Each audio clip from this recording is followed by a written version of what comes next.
முருகா என்ன முருகா, உனக்கெல்லாம் கொஞ்சமாவது மனசாட்சி இருக்கா? 4 மணி நேரம் கால் கெடுக்க நான் நின்றுருக்கேன். இப்போ தான் ஒருத்தன் வந்தான், அவனை கூட்டிகிட்டு ஒருத்தன் போய் தரிசனத்தை காட்டுறதுக்கு உன் முன்னாடி கொண்டு வந்து நிறுத்தியிருக்கான். சில பேர் 1000 ரூபா டிக்கெட்டுங்கிறான், சில பேர் 500 ரூபா டிக்கெட்டுங்கிறான். இந்த டிக்கெட் எடுத்த ஊரை முன்னாடி நிற்கான்.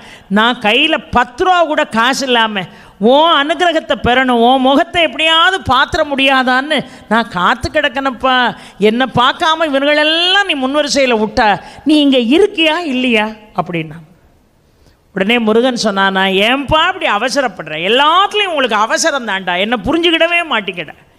இந்த 1000 ரூபா கொடுத்து 500 ரூபா கொடுத்து விறுவிறுன்னு ஓடி வந்து வரிசையில் நிற்காம்பாரு, அவன் என்ன பார்த்துக்கிட்டு இருக்கான். ஆனால் கால் கெடுக்க 4 மணி நேரமாக நிற்கிறியே சுப்பிரமணி, ஒன்றை தாண்டா நான் பார்த்துக்கிட்டு இருக்கேன் பாரா முருகன்.